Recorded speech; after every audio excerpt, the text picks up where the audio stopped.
സതീശൻ ഒരിക്കലും വളയില്ല, ഒടിയും. ഒരു അര പിണറായി എന്ന് പറയും. അല്ല, ഇനിയിപ്പോൾ മുഖ്യമന്ത്രി എന്ന് വെച്ചാൽ പുള്ളിക്ക് ഓമനത്തൊന്നും ഉണ്ടാവുന്ന എനിക്ക് തോന്നില്ല. KSRTC ബസ്സിൽ ടിക്കറ്റ് എടുക്കാതെ യാത്ര ചെയ്യാം എന്നൊക്കെ പറഞ്ഞത് അബദ്ധമാണ്, അസംബന്ധമാണ്. 10 ദിവസം നീണ്ട രാഷ്ട്രീയ നാടകങ്ങൾക്കൊടുവിൽ VD സതീശനെ മുഖ്യമന്ത്രിയായി കോൺഗ്രസ് പ്രഖ്യാപിച്ചിരിക്കുന്നു. സതീശൻ എന്ന ഒറ്റ പേരിലേക്ക് എങ്ങനെ കാര്യങ്ങൾ മാറിമറിഞ്ഞു, അതുപോലെ KC വേണുഗോപാലിന് എല്ലാ ഘട്ടത്തിലും മുന്നിലായിട്ട് അവസാന നിമിഷം പാളിയതെങ്ങനെ, VD സതീശനെ പോലെ സീനിയോറിറ്റിയിൽ മുന്നിലായിരുന്നിട്ടും രമേശ് ചെന്നിത്തലയ്ക്ക് മുഖ്യമന്ത്രി പദത്തിൽ എത്താതെ പോയതെങ്ങനെ, ഈ രാഷ്ട്രീയ സാഹചര്യങ്ങൾ, പ്രത്യേകിച്ച് കഴിഞ്ഞ ഒരാഴ്ചയ്ക്കുള്ളിൽ കോൺഗ്രസിൽ നടന്ന ഈ രാഷ്ട്രീയ നാടകങ്ങൾക്കൊടുവിൽ VD സതീശനിലേക്ക് കാര്യങ്ങൾ എത്തിയ വഴിയെക്കുറിച്ചാണ് നമ്മളിന്ന് ചർച്ച ചെയ്യുന്നത്. നമ്മളോടൊപ്പം ഉള്ളത് പ്രശസ്ത രാഷ്ട്രീയ നിരീക്ഷകൻ A. ജയശങ്കർ. ഒരു ഫുട്ബോൾ മത്സരം പോലെ അത്യന്തം വാശിയേറിയ ട്വിസ്റ്റും ടേൺസും കണ്ട ഒരു മത്സരം, 90 മിനിറ്റും മുന്നിലായിരുന്ന KC വേണുഗോപാലിന് എക്സ്ട്രാ ടൈമിൽ കാര്യങ്ങൾ പിഴച്ചു എന്ന് തോന്നുന്നു. എങ്ങനെയാണ് ശരിക്കും KCക്ക് ഈ ഗെയിം പ്ലാനിൽ എവിടെ വെച്ചായിരിക്കും പിഴച്ചത്? അല്ല, എക്സ്ട്രാ ടൈമിൽ ഇഞ്ചുറി ടൈമിലാണ് സതീശൻ്റെ നിർണായകമായ ഗോൾ വന്നത്. സത്യം പറഞ്ഞാൽ ഈ തെരഞ്ഞെടുപ്പിൽ KC വേണുഗോപാൽ നിയമസഭയ്ക്ക് മത്സരിച്ചില്ല. അവിടെ തൊട്ട് അദ്ദേഹത്തിൻ്റെ പാളിച്ചോട്. അദ്ദേഹം മത്സരിച്ചില്ല എന്ന് മാത്രമല്ല, MP മാരും മത്സരിക്കാൻ പാടില്ല എന്നൊരു മാനദണ്ഡം ഉണ്ടാക്കി. അതിൻ്റെ അടിസ്ഥാനത്തിലാണ് കൊടിക്കുന്നിൽ സുരേഷിന് മത്സരിക്കാൻ പറ്റാതെ പോയത്. അതുകൊണ്ടാണ് അടൂർ പ്രകാശിന് മത്സരിക്കാൻ പറ്റാതെ പോയത്. അതുകൊണ്ടാണ് ഷാഫി പറമ്പിൽ മറ്റു പലർക്കും മത്സരിക്കാൻ പറ്റാതെ പോയത്. ഇവർക്കൊക്കെ അറിയായിരുന്നു ഈ തെരഞ്ഞെടുപ്പിൽ UDFന് ഇവിടെ ഭൂരിപക്ഷം കിട്ടും. ആ UDFൻ്റെ കോൺഗ്രസിൻ്റെ നേതൃത്വത്തിൽ മന്ത്രിസഭ ഉണ്ടാക്കും. ഇവരൊക്കെ സീനിയറായിട്ടുള്ള ആളുകളാണ്, അവർക്ക് മന്ത്രിസ്ഥാനത്തേക്ക് ക്ലെയിമുണ്ട്. അങ്ങനെ ആഗ്രഹിച്ച ആളുകളെ എല്ലാവരും വിഡ്ഢികളാക്കിക്കൊണ്ട് അവസാനം MLA അല്ലാത്ത ഒരാൾ, നിയമസഭയ്ക്ക് മത്സരിക്കാത്ത ഒരാൾ ഈ പാരച്ചൂട്ടിൽ വന്ന് ഇറങ്ങുക എന്ന് പറഞ്ഞാൽ കേരളത്തിൽ അത് അത്ര എളുപ്പമുള്ള കാര്യമല്ല. ഇപ്പോൾ ഈ AK ആൻ്റണി പണ്ട് വന്നതെന്ന് വെച്ചാൽ അന്ന് രാജൻ കേസിൽ കരുണാകരനെതിരെ വിധി വന്ന് അദ്ദേഹം രാജിവെക്കേണ്ടി വന്നുകൊണ്ടാണ്. രണ്ടാമത്തെ തവണ വന്നത് ഇതുപോലെ തന്നെ നേതൃമാറ്റം ഉണ്ടായിട്ട് പകുതിക്ക് വെച്ച് മാറിയതുകൊണ്ടാണ്. EK നായനാർ മൂന്നാമത്തെ തവണ മുഖ്യമന്ത്രിയായത് അച്യുതാനന്ദൻ തെരഞ്ഞെടുപ്പിൽ തോറ്റുപോയതുകൊണ്ട് വേറൊരു നേതാവിന് ആവശ്യമായി വന്നതുകൊണ്ടാണ്, വേറെ യോഗ്യന്മാരും ഇല്ലാത്തതുകൊണ്ട്. അവിടെ ഒന്നും ഒരു പ്രശ്നം ഉണ്ടായിട്ടില്ല. AK ആൻ്റണി ആദ്യം മുഖ്യമന്ത്രി ആകുമ്പോഴും നമ്മുടെ EK നായനാർ മൂന്നാമത്തെ തവണ മുഖ്യമന്ത്രി ആകുമ്പോഴും പാർട്ടിക്കകത്ത് വേറെ തർക്കങ്ങളൊന്നുമില്ല. അന്ന് സോഷ്യൽ മീഡിയ ഇല്ല, വിഷ്വൽ മീഡിയ തന്നെ ഇല്ല, പത്രങ്ങൾ മാത്രം. അപ്പോൾ ഇതുപോലുള്ള ചർച്ചകളൊക്കെ ഉണ്ടായാലും അതൊന്നും അടച്ചിട്ട മുറികൾക്ക് പുറത്തു പോയില്ല. ഇപ്പോൾ സംഭവിച്ചിട്ടുള്ളതെന്ന് വെച്ചാൽ ഇപ്പോൾ ജനങ്ങൾ വളരെ ആകാംക്ഷാഭരിതരായിട്ട് നോക്കിയിരിക്കുകയാണ്. മാത്രമല്ല, നമ്മൾ ആദ്യത്തെ ചർച്ചയിൽ ഈ തെരഞ്ഞെടുപ്പ് റിസൾട്ട് വന്നതിൻ്റെ പിറ്റേ ദിവസത്തെ ചർച്ചയിൽ പറഞ്ഞിട്ടുണ്ട്, കേരളത്തെ സംബന്ധിച്ചിടത്തോളം പറഞ്ഞാൽ ഈ UDF വിജയത്തിൽ ഏറ്റവും നിർണായകമായ പങ്കുവഹിച്ചായിട്ട് ജനങ്ങൾ വിചാരിക്കുന്ന ആൾ VD സതീശനാണ്. അപ്പോൾ സതീശനല്ലാതെ മറ്റൊരാളെ മുഖ്യമന്ത്രിയായിട്ട് അംഗീകരിക്കാൻ സാധാരണ മലയാളിക്ക് എളുപ്പമല്ല, സാധ്യമല്ല. അതാണ് ശരിക്കും ഇതിനകത്തുള്ള വിഷയം. അപ്പോൾ സാധാരണക്കാരുടെ ഭാഗത്തു നിന്നുള്ള പ്രതികരണമാണ്, വെറും സാധാരണ മാൻ ഓഫ് ഓർഡിനറി പ്രൂഡൻസ് എന്ന് പറയും. അങ്ങനെയുള്ള ആളുകളുടെ ഒളിഞ്ഞും തെളിഞ്ഞും ഉറക്കയും പതുക്കെയും നിശബ്ദമായിട്ടും ഉള്ള ഒരു പ്രതികരണമുണ്ട്. അത് കോൺഗ്രസ് ഹൈക്കമാൻഡിനേക്കാളൊക്കെ ശക്തമാണ്. MLA മാരും ബഹുഭൂരിപക്ഷം എന്ന് വെച്ചാൽ 63-ൽ 45 പേരോ മറ്റോ വേണുഗോപാലിനെ പിന്തുണയ്ക്കുന്നവരാണ്. അവരെന്തുകൊണ്ട് പിന്തുണച്ചു എന്നുള്ള വേറെ ചോദ്യമാണ്. എന്നാൽ പോലും തിരഞ്ഞെടുക്കപ്പെട്ട MLA മാരുടെ എണ്ണമുള്ള പ്രധാനം, അല്ലാതെ സോഷ്യൽ മീഡിയയിൽ പ്രതികരിക്കുന്നവർ അല്ലെങ്കിൽ ഇപ്പോൾ എന്നെപ്പോലെ TV ചർച്ചയ്ക്ക് പോകുന്ന ആൾക്കാരുടെ അഭിപ്രായമല്ല. അതായാലും പറ്റില്ല. പക്ഷേ സംഭവിച്ചത് മറിച്ചാണ്. മാത്രമല്ല, മാധ്യമങ്ങളുടെ ഒരു വലിയ പിന്തുണ സതീശന് കിട്ടി. കാരണം സതീശനോട് ചെയ്യുന്നത് അനീതിയാണ്, അക്രമമാണ്, ഇതൊരിക്കലും ന്യായീകരിക്കാൻ പറ്റാത്തൊരു കാര്യമാണ് എന്നൊരു തോന്നൽ പൊതു മനസാക്ഷിയിൽ വളരെ ശക്തമായിട്ടുണ്ട്. അതുകൊണ്ടാണ് ഘടകകക്ഷികൾ പോലും സതീശന് വേണ്ടി നിന്നത്. സത്യത്തിൽ ഈ രമേശ് ചെന്നിത്തലയെ അപേക്ഷിച്ച് കൈകാര്യം ചെയ്യാൻ ബുദ്ധിമുട്ടുള്ള നേതാവാണ് സതീശൻ. സതീശൻ വളരെ ടഫായിട്ടുള്ള ഒരു ആളാണ്. അദ്ദേഹത്തെ ഒടിക്കാനല്ലാതെ വളയ്ക്കാൻ പറ്റുകയില്ല. അപ്പോൾ ഘടകകക്ഷികൾക്കൊക്കെ ഇതിന് വലിയ വില കൊടുക്കേണ്ടി വരും. ഞാൻ സത്യസന്ധമായിട്ട് പറയാം. മുഖ്യമന്ത്രിയായി ചെന്നിത്തലയാണെങ്കിൽ അങ്ങനെയല്ല, എല്ലാവർക്കും സ്വീകാര്യനാണ്, പ്ലസൻ്റാണ്, എപ്പോഴും പുഞ്ചിരിച്ചുകൊണ്ട് ഇടപെടുന്ന ആളാണ്. മെയ് വഴക്കമുണ്ട്. ഒരുപാട് കൊല്ലത്തെ രാഷ്ട്രീയ പരിചയമുണ്ടല്ലോ. 40 കൊല്ലം മുമ്പാണ് പുള്ളി ആദ്യമായിട്ട് മന്ത്രിയായി ആലോചിക്കണം. ആദ്യം മന്ത്രിയാകുമ്പോൾ 1986-ലാണ്, ഇപ്പോൾ 2026 40 കൊല്ലം. പിന്നെ ആഭ്യന്തരമന്ത്രിയായിരുന്നു, പ്രതിപക്ഷ നേതാവായിരുന്നു, KPC പ്രസിഡൻ്റായിരുന്നു, എല്ലാ രംഗത്തും പ്രവർത്തിച്ചിട്ടുള്ള. അപ്പോൾ അത്ര വലിയ അനുഭവപരിചയമുള്ള ആളാണ്. വിവിധങ്ങളായ രീതിയിൽ ദേശീയ രാഷ്ട്രീയത്തിലും സംസ്ഥാന രാഷ്ട്രീയത്തിലും പാർലമെൻറ്റിലും നിയമസഭയിലും KPCCയിലും എല്ലാം. അപ്പോൾ അത്രയും പരിചയസമ്പന്നനായ ഒരാളെ ഇദ്ദേഹത്തിന് സ്വീകാര്യത കിട്ടി എന്നുള്ളതാണ്. KC വേണുഗോപാലും അതല്ല, ചെന്നിത്തലയോടല്ലോ. പിന്നെ വേണുഗോപാലിന് ചെയ്യാമായിരുന്ന ഒരു കാര്യം, ഇത് കൈവിട്ട് പോകും എന്ന് മനസ്സിലായ സമയത്ത് ചെന്നിത്തലയ്ക്ക് തന്ത്രപരമായി പിന്തുണ കൊടുത്തു. അത് എല്ലാവരും പ്രതീക്ഷിച്ചിരുന്നു, പക്ഷെ അത് സംഭവിച്ചില്ല.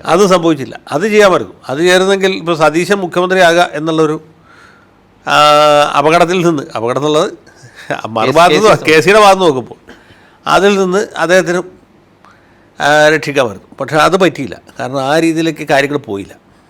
അപ്പോൾ KC വേണുഗോപാൽ അവസാനം വരെ ലീഡ് ചെയ്തു എന്നുള്ളതാണ് സത്യം. അപ്പോൾ ലീഡ് ചെയ്തപ്പോൾ അദ്ദേഹം വിചാരിച്ചു സംഗതി കൈ കിട്ടി. കാരണം ദേശീയ നേതൃത്വം പുള്ളിയുടെ കയ്യിലാണ്. സംസ്ഥാന നേതൃത്വത്തിൽ സണ്ണി ജോസഫാണല്ലോ, അദ്ദേഹവും അനുകൂലമാണ്. MLA-മാരുടെ ഭൂരിപക്ഷമുണ്ട്, വർക്കിംഗ് പ്രസിഡന്റുമാരും എല്ലാവരും അനുകൂലമാണ്, മുൻ പ്രസിഡന്റുമാർ. പിന്നെ ഇവിടെ നിന്ന് വിളിപ്പിച്ച മുതിർന്ന നേതാക്കന്മാരും. എനിക്ക് തോന്നുന്നത് ഈ K മുരളീധരനും നമ്മുടെ VM സുധീരനുമാണ് അവസാനം ഈ ബാലൻസ് ടിൽറ്റ് ചെയ്തത് എന്നാണ്. അവിടെ തുടങ്ങിയതാണെന്ന് തോന്നുന്നു. അവർ രണ്ടുപേരുമാണ് ഏറ്റവും അവസാനം ഈ ഹൈക്കമാൻഡ് പ്രതിനിധികൾ രാഹുൽ ഗാന്ധിയെ കണ്ടത്. ഈ രണ്ടുപേരും അവിടെ പാഷനേറ്റായിട്ട് കാര്യങ്ങൾ പറഞ്ഞു കാണും.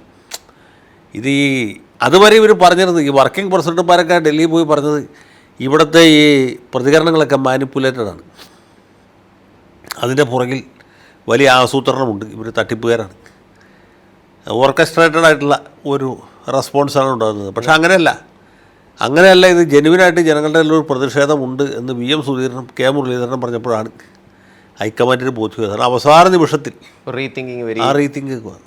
കാരണം പഴകുളം മധുവൊക്കെ ഇന്ന് പ്രതികരിച്ച് തന്നെ വ്യാജ അവബോധം സൃഷ്ടിച്ച് KC വേണുഗോപാലിനെ ആക്രമിക്കുകയായിരുന്നു എന്നാണ്. പഴകുളം മധു, പിന്നെ ഒരു അഡ്വക്കേറ്റ് അനിൽ ബോസ്, MM നസീർ, അങ്ങനെ കുറേ ആളുകളുണ്ട്. അവർ കുറേ പേര് വന്നിട്ട് ഇങ്ങനെ ഒച്ചപ്പാടും ഉണ്ടാക്കിയപ്പോൾ ഇവരുടെ ഈ ചപ്പടാച്ചി കേട്ട് ആളുകൾക്ക് അത് വിശ്വസിക്കുന്നുള്ളത്. പക്ഷേ ഇത് കേൾക്കുന്ന ഓരോ മലയാളിയുടെ ഹൃദയത്തിലിരിക്കുന്ന നെരിപ്പോട് പോലെ എരിയാണ്. ഇപ്പം എൻ്റെ ഈ കഴിഞ്ഞ ഒരാഴ്ചയിലെ അനുഭവങ്ങൾ വെച്ചാൽ എത്രയോ ആളുകൾ നമുക്ക് ജനിച്ച പിന്നെ ഒരു പരിചയമില്ലാത്ത ആളുകൾ ഗൾഫിൽ നിന്ന് വിളിക്കും, യൂറോപ്യൻ രാജ്യങ്ങളിൽ നിന്ന് വിളിക്കും, അമേരിക്കയിൽ നിന്ന് വിളിക്കും. ഇവരുടെയൊക്കെ മനസ്സിലിതിങ്ങനെ. അതിലെനിക്ക് ഏറ്റവും രസമായിട്ടല്ല സങ്കടമായിട്ട് തോന്നിയത് ഈ ഒമാനിൽ നിന്ന് ഖത്തറിൽ നിന്ന് ഒരാൾ വിളിച്ചു. അയാളുടെ വീട്ടിൽ വലിയ പ്രശ്നമെന്ന് വെച്ചാൽ ഇയാൾ വളരെ വയസ്സായ വാപ്പയെ കൈ പിടിച്ചുകൊണ്ടുപോയി വോട്ട് ചെയ്യിച്ചാണ്.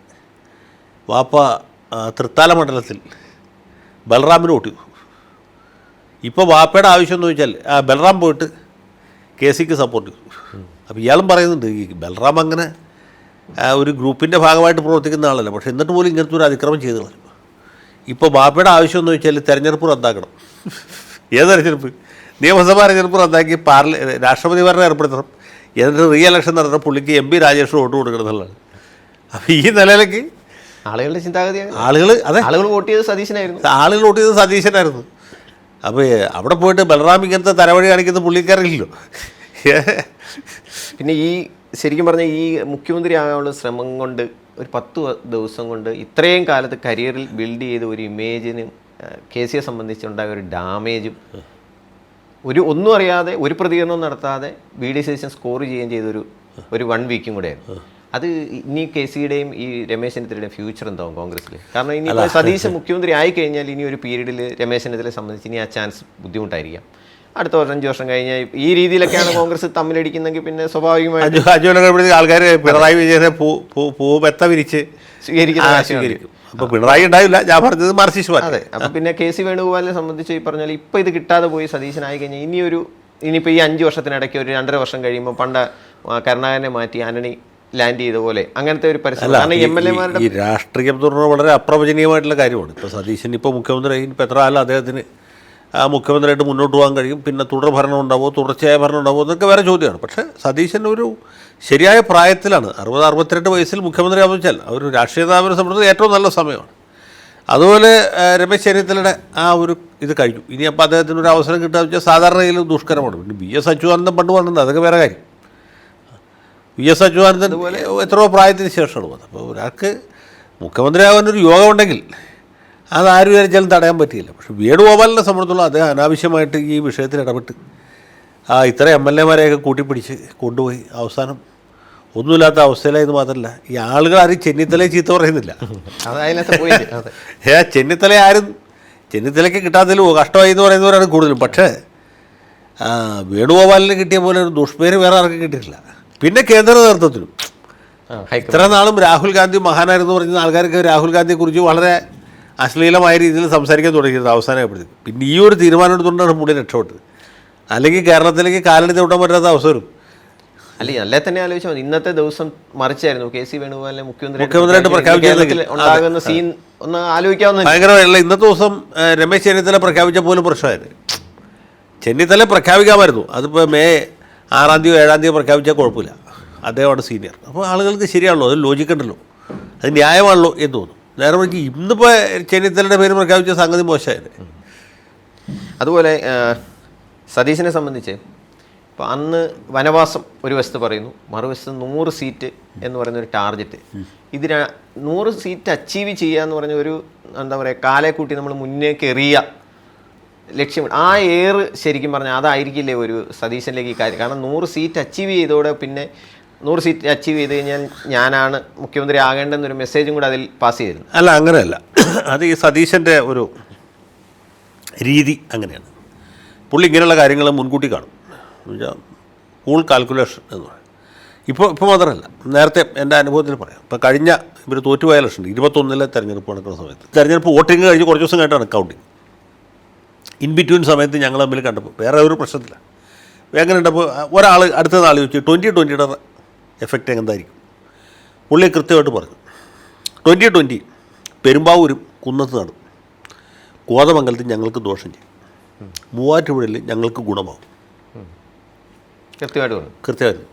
കുന്നത്ത് നാട് സജീന്ദ്രൻ തോറ്റു, കോതമംഗലത്ത് ഷിബു തോറ്റു, പെരുമ്പാവൂര് ചെറിയ അത് CPM അതിനേക്കാൾ വലിയ വാരലുണ്ടായതുകൊണ്ടാണ് അത് ശരിയായത്.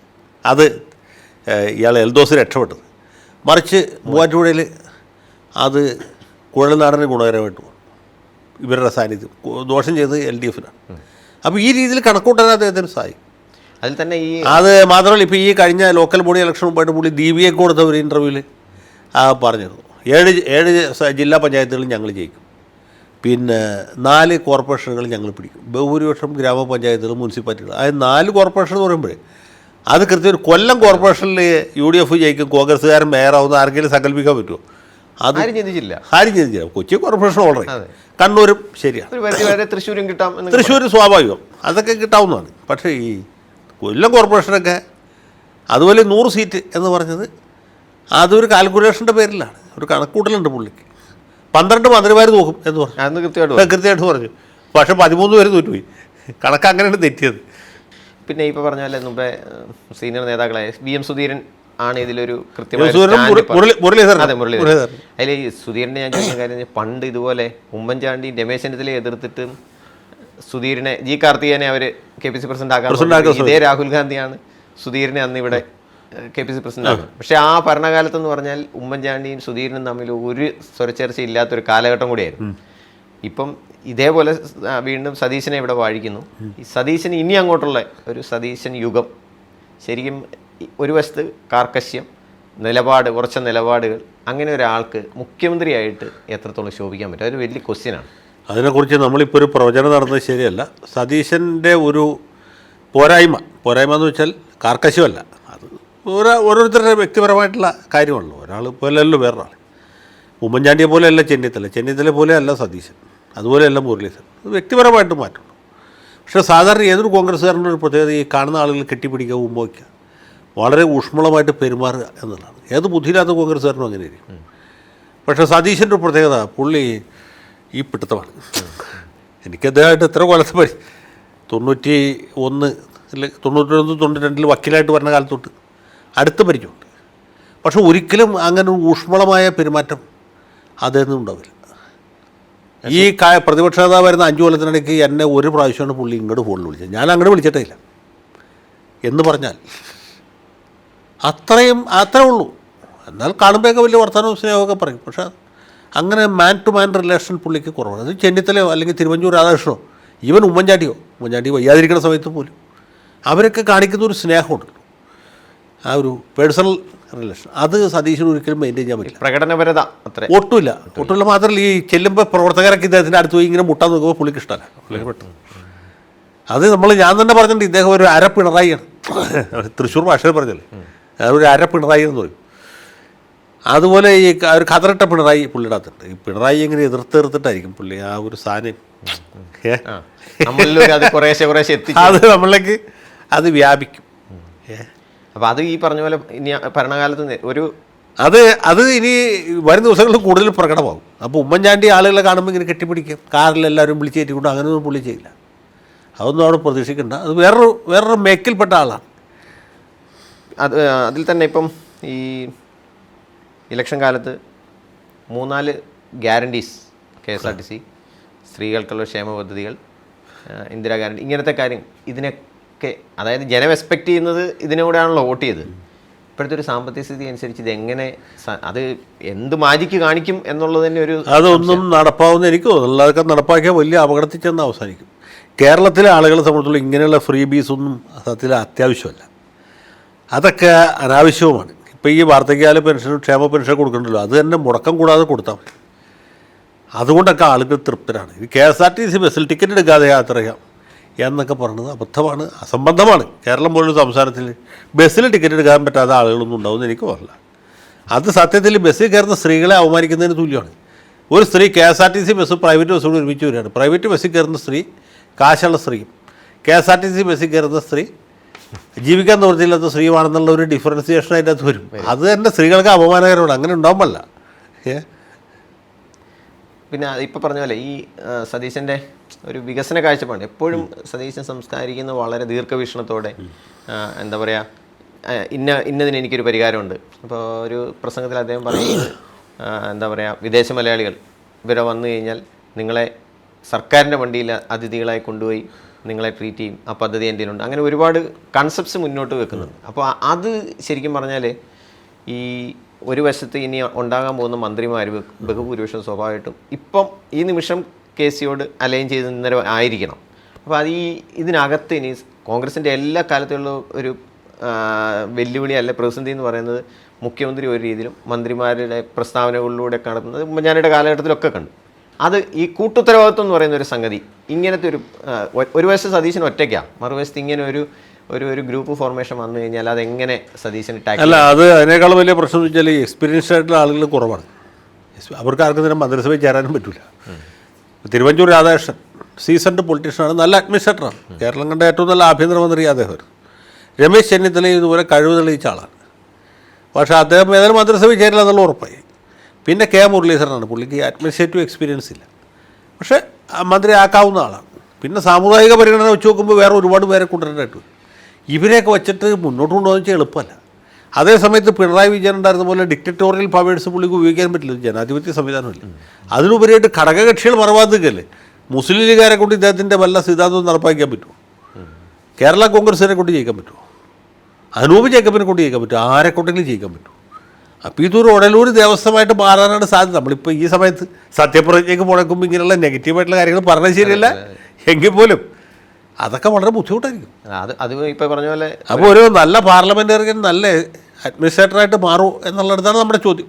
അതെ, പാർലമെൻറ്റിൽ പ്രസംഗിക്കുന്ന പോലെ അല്ലല്ലോ, അല്ലെങ്കിൽ ഇത് പൊതുയോഗത്തിൽ പ്രസംഗിക്കുന്ന പോലെയല്ല. ഇപ്പോൾ AK ആൻ്റണി ആദ്യം മുഖ്യമന്ത്രി, എനിക്ക് ഓർമ്മയുണ്ട്, എൻ്റെ കുട്ടിക്കാലത്തൊക്കെ AK ആൻ്റണി എന്ന് നമ്മുടെ രോമങ്ങളിങ്ങനെ എഴുതിയിട്ടുണ്ട്. കാരണം ആൻ്റണി അത്ര വലിയൊരു ഫിഗറാണ്, വലിയ സംഭവമാണ്. ആദർശം എന്ന് വെച്ചാൽ അതിൻ്റെ ആൻ്റണി മാത്രമല്ല, അദ്ദേഹത്തിൻ്റെ കൂടെയുള്ള ആൾ ഉമ്മൻചാണ്ടി, VM സുധീരൻ, PC ചാക്കോ, വയലർ രവി ഒക്കെ അതുപോലുള്ള ആൾക്കാരാണ്. അപ്പോൾ ഈ ആൻ്റണി ഒരു പെട്ടെന്ന് മുഖ്യമന്ത്രിയായപ്പോൾ ആൻ്റണിക്ക് അതിൻ്റെ ബുദ്ധിമുട്ട് മനസ്സിലായി. ആദർശധീരനായിട്ട് KPC പ്രസിഡൻ്റായിരിക്കാൻ പ്രത്യേകിച്ച് ബുദ്ധിമുട്ടൊന്നുമില്ല, നമുക്ക് നന്നായിട്ട് നടക്കുകയും ചെയ്യാം. പക്ഷേ ഒരിക്കൽ മുഖ്യമന്ത്രിയെ കഴിഞ്ഞപ്പോൾ പുള്ളിക്ക് മനസ്സിലായി സംഗതി പുലിവാലായി. കാരണം ഇദ്ദേഹത്തെക്കാളും വളരെ എക്സ്പീരിയൻസ്ഡ് ആയിട്ടുള്ള ആൾക്കാരാണ് മന്ത്രിസഭയിൽ. CH മുഹമ്മദ് കോയ, അല്ലെങ്കിൽ baby John, PK Vasudevan Nair, ഇങ്ങനെയുള്ള പ്രഗത്ഭന്മാരാണ് മന്ത്രിമാരായിട്ടിരിക്കുന്നത്. അതാണ് ഇതിനെപ്പറ്റി യാതൊരു ഗന്ധവും കുന്തവുമില്ലാത്ത ആൻ്റണി മുഖ്യമന്ത്രിയായിട്ടിരിക്കുന്നത്. പിന്നെ രണ്ട് ചോദ്യം മതി. ഒന്ന്, 2 പ്രബല സമുദായ സംഘടനകൾ രണ്ടും സതീശനോട് കാലങ്ങളായിട്ട് സതീശനെ യോജിപ്പാണ്. ഇത് പ്രത്യേകിച്ച് ഇനിയുള്ള അത് സതീശനെ നേരിടുന്ന ഒരു വെല്ലുവിളിയും ഈ പ്രസ്താവനകളും ഇവരുടെ ഇടപെടലുകളും ഒക്കെ ആവും. അത് അവരൊരു ഘട്ടത്തിൽ ഇപ്പം KC വേണുഗോപാലിനെ പണ്ട് നിരന്തരം എതിർത്തിരുന്ന ഒരാളാണ് വെള്ളാപ്പള്ളി നടേശൻ. പക്ഷെ ഇന്ന് KC ആണ് എന്തുകൊണ്ട് യോഗ്യനായിരുന്നതെന്ന് പറഞ്ഞു. അങ്ങനെ ഒരു തിരുത്തലുകൾ ഇവരുടെയൊക്കെ ഭാഗത്തുനിന്ന് ഉണ്ടാവും? അല്ല, അതിൽ ഈ സമുദായ സംഘടനകൾ ഒരിക്കലും സതീശന് അനുകൂലമായിരുന്നില്ല. പിന്നെ ക്രിസ്ത്യൻ ബിഷപ്പുമാരാണ് ഒരു പരിധി വരെ അദ്ദേഹത്തെ കൊണ്ടുവരുന്നത്. പുള്ളിയും അവരുടെ വേദികളിലൊക്കെ സ്ഥിരമായിട്ട് പങ്കെടുത്തു. മുസ്ലിം ലീഗുമായിട്ട് പുള്ളിക്ക് അത്ര വലിയ ചങ്ങാത്തൊന്നും ഉണ്ടായിരുന്നില്ല. സതീശൻ ഇപ്പോൾ സമീപകാലത്താണ് ലീഗും അതുപോലെ മറ്റാളുകളൊക്കെ പിന്തുണക്കാൻ തുടങ്ങി. അപ്പോൾ അതിലും വലിയ കാര്യം. പക്ഷേ പുള്ളി ഇങ്ങനെ ഇതിൽ നിന്നൊക്കെ ഒരു അകലം പാലിക്കുന്ന ആളാണ്. സമുദായ സംഘടനകളിൽ നിന്ന് പരമാവധി അകലം പാലിക്കുന്ന ആളാണ്. അതാണ് ചെന്നിത്തലയ്ക്ക് ഒരു വിനയായിട്ടും വന്നത്. കാരണം ഇയാൾ ഇവരുടെയൊക്കെ ആളാണ് എന്നൊരു തോന്നൽ ആളുകളുടെ ഇടയിലുണ്ടായി. അപ്പോൾ സതീശൻ്റെ മതനിരപേക്ഷ കാഴ്ചപ്പാട് വളരെ വ്യക്തമാണ്. അത് എന്തുമാത്രം ക്യാഷ് ചെയ്യാൻ പറ്റുന്നുള്ളതാണ്. പിന്നെ ഇപ്പോൾ ഈ BJP-ക്കാരും അത് മറ്റും വെള്ളാപ്പള്ളിയും ഒക്കെ ഇങ്ങോട്ട് സുകുമാരൻ നായർ അടക്കം ഉണ്ടാക്കുന്ന ഒരു നറേറ്റീവ് എന്ന് പറഞ്ഞാൽ മുസ്ലിം ലീഗിൻ്റെ ഇടപെടലിലാണ് സതീശൻ മുഖ്യമന്ത്രി ആകുന്നത്. അപ്പോൾ അവരുടെ ഒരു ബിനാമി മുഖ്യമന്ത്രിയാണ് എന്ന ഒരു സാധനം ഉണ്ടാക്കാനാണ് ശ്രമിക്കുന്നത്. അത് സത്യത്തിൽ സതീശനും ഗുണകരമല്ല, കോൺഗ്രസിനും നല്ലതല്ല. കാരണം മുസ്ലിം ലീഗ് ഇടപെടൽ വളരെ ശക്തമായിരുന്നു, അതിൽ സംശയമൊന്നുമില്ല. പക്ഷേ ഒരു കാര്യമുണ്ട്, ഹിന്ദു ക്രിസ്ത്യൻ മുസ്ലിം ഭേദമന്യേ എല്ലാ വിഭാഗം ആളുകളുടെ ഇടയിൽ ഈ വികാരം ഉണ്ടായിരുന്നു. സതീശനെ വഞ്ചിച്ചു, സതീശനെ കൊണ്ടു നടന്ന് അദ്ദേഹത്തിന് മുഖ്യമന്ത്രി സ്ഥാനം നിഷേധിച്ചു, അദ്ദേഹത്തോടൊരു വലിയ അനീതി ചെയ്തു എന്ന തോന്നൽ എല്ലാ വിഭാഗങ്ങളുടെ ഇടയിലുണ്ട്. പക്ഷേ അത് കൂടുതൽ പ്രകടമായത് വടക്കൻ ജില്ലകളിലായതുകൊണ്ടും അതിന് ഒരു മൂർത്തരൂപം നൽകിയത് ലീഗുകാരായതുകൊണ്ടും ഈ രീതിയിലുള്ള പ്രചരണത്തിനൊരു സാധ്യതയുണ്ട്. ഞാൻ പറഞ്ഞു നമ്മൾ തികച്ച രാഷ്ട്രീയം അതിപ്പോൾ തന്നെ തുടങ്ങിക്കഴിഞ്ഞു. അത് BJP-ക്കാർ കെ സുരേന്ദ്രൻ, PC ജോർജ് ഒരു ഭാഗത്ത്, മറുഭാഗത്ത് സുകുമാരൻ നായർ, വെള്ളാപ്പള്ളി നടേശൻ. അപ്പോൾ ആ ഭാഗം ക്ലിയർ ആയില്ലേ. പണ്ട് ഉമ്മൻചാണ്ടിയുടെ കാലത്ത് ആയിരുന്നപ്പം 5-ാം മന്ത്രി വിവാദം ഉണ്ടായപ്പോഴും ഇതൊരു ന്യൂനപക്ഷ മന്ത്രിസഭയാണ് എന്ന് പറയുന്നൊരു ആക്ഷേപം വന്നു. ഇത് ഉമ്മൻചാണ്ടി ന്യൂനപക്ഷ സമുദായത്തിലായിരുന്നുണ്ട്. ഇത് പക്ഷേ ഒരു ഭൂരിപക്ഷ സമുദായാംഗം ആയിട്ട് പോലും അതൊരു പരിധി വരെ ചിലപ്പം സതീശന് ഒരു ബലമായിട്ട് വന്നുകൂടെ? അങ്ങനെയാണ് അത് അത് ശരിയാണ്. ഉമ്മൻചാണ്ടി ഇരുന്ന സമയത്ത്, ഉമ്മൻചാണ്ടി ആദ്യം വന്ന സമയത്താണല്ലോ കരുണാകരൻ ഉമ്മൻ കോൺഗ്രസ് ഉമ്മൻ കോൺഗ്രസ് എന്നൊരു സാധനം കരുണാകരൻ കോയിൻ ചെയ്തതാണ്. ഉമ്മൻചാണ്ടി രണ്ടാമത് വന്നപ്പോഴാണ് ഇത് വളരെ പ്രകടമായി മറ്റേ ഈ 5-ാം മന്ത്രിയൊക്കെ വന്ന് സംഗതി കൈവിട്ടു പോയത്.